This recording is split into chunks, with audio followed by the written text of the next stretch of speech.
Whoever controls your money also controls your life. If you want to take back control of your life, you got to take control of your money first. Otherwise, you're going to be stuck being a puppet and someone else pulling all the strings in your life. And you don't want that, do you? Hello, this is Ida, and welcome to the channel where I create videos on financial education. And today I want to talk about something which is super important and people don't pay enough attention to it. A lot of you guys have made resolutions to take back control of your lives, to take control of your finances, but you haven't done the basic thing that needs to be done, which is actually creating a budget. So today we're doing that. We're going to create a zero based budget, which is the only kind you should actually be creating. What the heck is a zero based budget? Or what even is a budget? A budget is you giving yourself permission to spend. Most people think a budget is meant to restrict you, but it's not.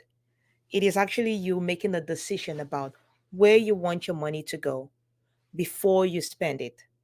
Because if you don't tell your money where to go, it's still going to go somewhere. And oftentimes we don't even know where it went. We're stuck at the end of the month trying to figure out where the heck did my money go? But at that time, it's too late. It's already gone. And maybe you would want to try to figure out to do better the next month without actually putting in place a process, a system, or anything to help you do that. So, a budget is that thing that's going to help you take control of your money by making a decision about where it's going to go even before you spend it. And a zero based budget is the one that I like. This concept comes from Dave Ramsey, whom I'm sure you've heard about. And if you haven't heard of him, well, check out a video I did right here where I talked about how using his methods helped me, what I changed, what I modified, and what I included in it. It's not his prescribed method, but I took that and I used it to make things work for me. So let's get into the zero based budget. A zero based budget basically it's income minus all the outflows equal to zero. That means for every single dollar that gets into your bank account on a monthly basis, you give those dollars a task. You assign a task to every single one of them. We're going to go ahead and demo the budget, a zero based budget for a person who takes home $4,000 a month. The app I'm using here is called EveryDollar, and this is an app by Dave Ramsey. I'm not promoting this. I am just letting you know a tool that actually works. This is the free version I'm using here. So you don't need the premium version. He has a premium version, but if you want to get it, that's up to you. For the purposes of this, I'm going to use the basic version, which is good enough for what you need. Okay. Now we're going to do this with a person who takes home $2,000 every 2 weeks. Here's the good news. If you are paid every 2 weeks, then there are 2 months in the year where you get paid a third salary. So bear that in mind as you are deciding what your budget is going to be and how you're assigning your budget for the monthly basis. Those months where you have two extra paychecks, you know your expenses don't increase in those months, right? You just happen to have it's like a bonus for the month. So bear that in mind, and you would want to decide that, hopefully decide that on the months that are like that, those would be the months where you get to do some of those extra heavy budget items that you couldn't do throughout the year. Okay, so think about that. Anyway, now getting back to this, $52,000 annually, $2,000 every 2 weeks. January is gonna have two of those pays. So you're going to have $4,000. Now, depending on what you're deciding to spend on, let's say you're a person who decides to do the tithing thing. So this would be for 10%. So that would be $400. So let's assign it there. And pay attention every time that you assign, uh, when you put some dollars to something, it changes the amount that you have that's left to budget up here. We want this amount to get down to zero. That way, you know you've assigned the task to all the dollars that you're getting in for the month. Now, let's go to your mortgage or rent. Typically, this is going to be around 1500 for some people. Electricity, I don't know what that is. I'm just going to throw in numbers there. Your internet, let's say it's 75. Your renter's insurance, let's say 45. I don't know what that could be, or let's say 100. Let's go to, if you rent, then snow removal will not be a thing. But if you have a mortgage, snow removal would be a thing, which you would generally pay on a yearly basis. So I've seen that being around $300. Heat and gas, this is just for housing. So if you got gas and heating, which is separate from electricity, you want to assign it there. So let's put $100 to that. Now we go to gas and transportation. On the cheap side, it's probably like $50 a week, so that would be $200 a month. Maintenance and repairs, you don't do that all the time, but let's say you have to do it. Let's say it's $100 for the month. Let's say your insurance is another car insurance is another $75, for example. Your car payment, if you have a car payment, then you got to put that into your transportation. So typically, I've seen this being anywhere from 250, uh, about 250 every 2 weeks. So I'm going to assign $500 to that. License and registration, this is one off. So it happens probably on your birthday. But let's say it happens at this month is when you need to do it.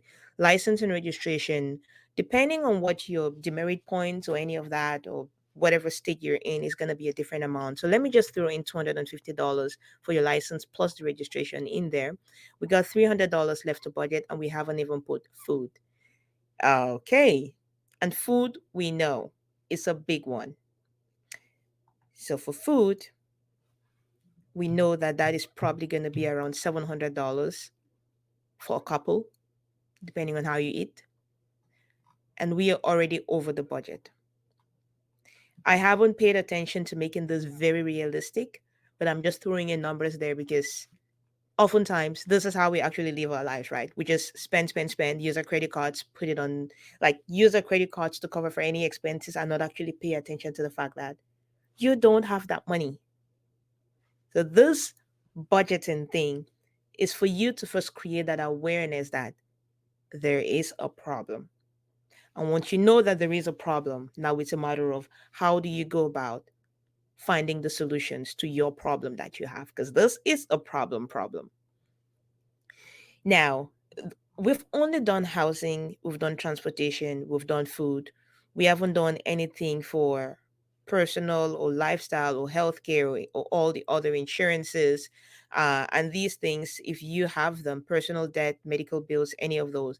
Now, these are categories that you get to create yourself. Okay. You get to create these categories yourself, and it's going to be very different for different people. The entire goal here is for you to have this at zero when you're all done. Because if it's over the budget, the question is, how do you get to pay for this? You got to borrow for it. And is that what you actually want to do? Do you actually want to borrow to pay for those things? Or is it just happening because you never really paid attention to it and that's just the way it is, right? Okay.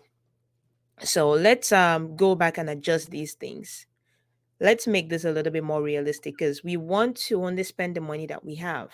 We don't want to be digging the hole every single month.